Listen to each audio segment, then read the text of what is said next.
Inflasi sepanjang bulan Februari kemarin tercatat di angka 2,75%, Saudara. Nah, kita lihat ya pergerakannya, trennya gimana sih inflasi ini?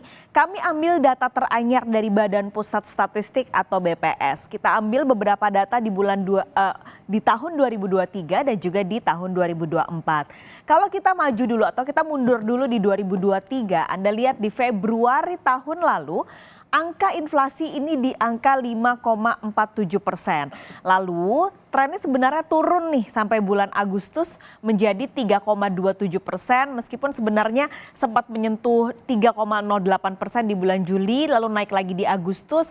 Tapi setelah itu tren inflasi terus turun dari bulan Agustus, September, Oktober, November, baru Desember ini naik lagi ke angka 2,61%. Ketika itu wajar, saat itu lagi ada libur akhir tahun, lalu juga ada libur Natal sehingga inflasinya naik. Tapi kalau melihat tren di 2024 dalam 4 bulan terakhir, kita lihat Februari ini di 2024 angka inflasinya menjadi yang tertinggi dalam 4 bulan terakhir, dari Desember bahkan lebih tinggi di bulan Februari. Padahal kalau ngelihat trennya nggak ada momen-momen tertentu yang biasanya bikin inflasi naik, nggak kayak bulan Desember. Nah, yang perlu diwaspadai Saudara, kalau Februari aja angkanya udah 2,75%, hati-hati di bulan Maret, April ada bulan Ramadan dan juga Lebaran. Di masa-masa ini secara historis dari tahun ke tahun, momen ini inflasinya selalu lebih tinggi. Lalu di bulan Februari di angka 2,75% ini, apa saja sebenarnya yang menyumbangkan keboncosan pada dompet ibu-ibu karena inflasinya yang cukup tinggi? Kita lihat datanya Saudara. Ini adalah 5 besar komoditas yang menyumbang inflasi tertinggi secara year on year. Paling tinggi sudah pasti yang banyak diprotes warga dalam beberapa waktu terakhir, yaitu beras. Ini paling besar komoditas yang menyumbang inflasinya 0,67%. Baru setelahnya disusul cabai merah 0,17%, daging ayam 0,14%, sigaret kretek mesin 0,13% karena di awal tahun pemerintah menaikkan cukai sehingga ini ada efeknya pada sigaret kretek mesin. Dan yang terakhir adalah tomat 0,11%. Menarik ya, karena tomat nih kayaknya bukan barang yang cukup banyak dibeli dan bukan barang yang kalau harganya naik banyak diprotes gitu. Tapi ternyata menjadi 5 besar komoditas penyumbang inflasi secara year on year. Nah, di saat harga beras diprotes masyarakat karena mahal, Saudara, para petani justru merugi. Harga gabah hanya dijual sepertiga dari harga beras di pasaran.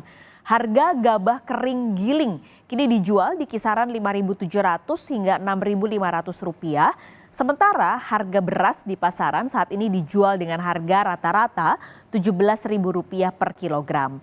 Apalagi saat ini sudah mulai musim panen, meski sebenarnya harga jual gabah tahun ini lebih tinggi dibanding tahun lalu, namun tetap saja harganya tak sebanding dengan harga jual beras di pasaran. Para petani berharap pemerintah tidak akan impor beras karena musim panen sudah tiba. Mereka khawatir harga gabah akan anjlok lagi sehingga merugikan para petani. Termasuk tinggi daripada kemarin-kemarin. Oh gitu ya. Tapi kalau dilihat dari harga beras ya agak murah. Harapannya seperti apa? Harapannya ya petani itu ya makmur, ya harga gabah tinggi, beras tinggi gitu. Idealnya harga gabah harusnya berapa Pak biar petani bisa untung lebih besar? Sekitar 7 ribuan kalau yang kombinan, kalau yang dos biasa 6 ribuan.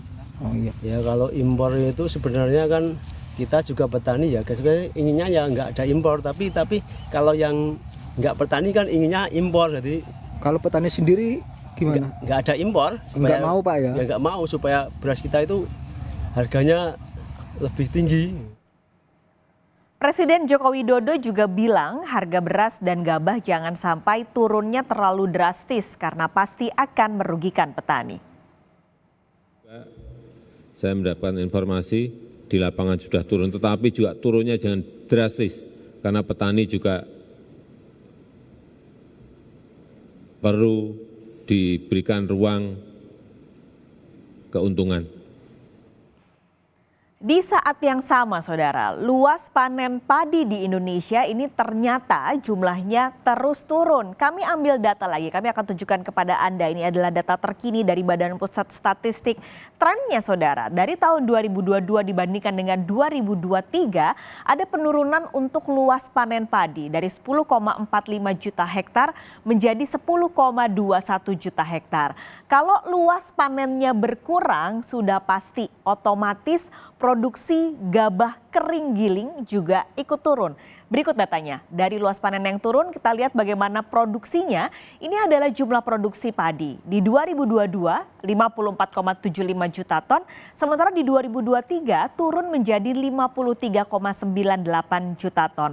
Pengurangan yang cukup dalam dan trennya sebenarnya beberapa tahun terakhir untuk luas lahan dan produksi padi ini ikut turun. Padahal sebenarnya beras menjadi salah satu komoditas yang jumlahnya masih sangat tinggi kebutuhannya untuk masyarakat Indonesia. Nah, kembali kita bicara soal harga beras. Sebenarnya kalau harga beras lagi mahal, harusnya ini jadi berkah buat petani. Tapi sebenarnya benar nggak sih semua petani diuntungkan dengan harga beras yang mahal? Berikut liputannya untuk Anda. Bulan Januari dan Februari seharusnya sudah memasuki masa panen bagi petani di Desa Jarit, Kecamatan Candipuro, Lumajang, Jawa Timur. Namun mereka baru bisa mengolah tanah karena masa tanam mundur lantaran kemarau panjang El Nino. Belum lagi serangan hama wereng dan tikus yang membuat petani gagal panen. Kondisi ini membuat Ali Sujarbo, petani gurem yang hanya memiliki lahan 0,3 hektar, mengaku tidak diuntungkan dengan mahalnya harga beras saat ini. Dengan mahalnya harga beras sekarang ini, harga gabah sekarang ini, petani tidak bisa merasakan. Karena apa? Ya, mereka belum bisa tanam saat itu. Karena proses kekeringan berkepanjangan tadi itu. Hal yang sama juga dialami petani kecil di Sragen, Jawa Tengah.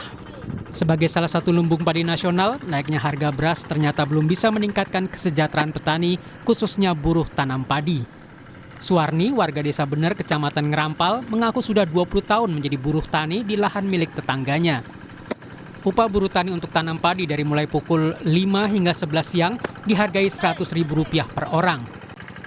Menurut Suwarni, uang itu tak cukup untuk membeli beras Rp14.000 per kilogram dan kebutuhan pokok lainnya. Boten saged enggak dapat keuntungan.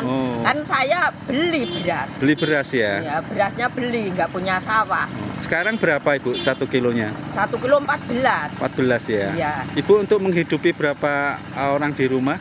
4. 4 ya? Iya. Hanya Ibu aja yang bekerja ya? Iya. Sementara di Karawang, Jawa Barat, petani seperti Saipul Bahri harus berjuang mengolah sawah karena pasokan air sangat sedikit. Belum lagi dia harus mengeluarkan uang hingga 2 juta untuk menyewa traktor serta membeli pupuk non-subsidi yang mahal. Jeratan calo juga membuat petani terpaksa menjual gabah dengan harga murah. Kondisi ini membuat banyak petani yang berpikir untuk alih profesi.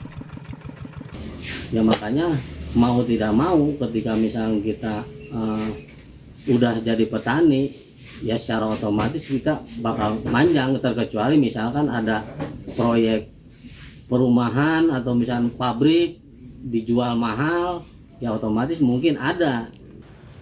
Sekretaris Dinas Pertanian dan Ketahanan Pangan Kabupaten Karawang, Edi Suryana, berjanji akan memperbaiki pasokan air dan ketersediaan pupuk bagi petani. Pemerintah sudah menyiapkan 14 triliun ya untuk pupuk bersubsidi, dan insya Allah ini akan segera cair dan memang diprediksi kurang lebih bulan April sudah bisa diterjunkan untuk para petani di musim berikutnya. Itu.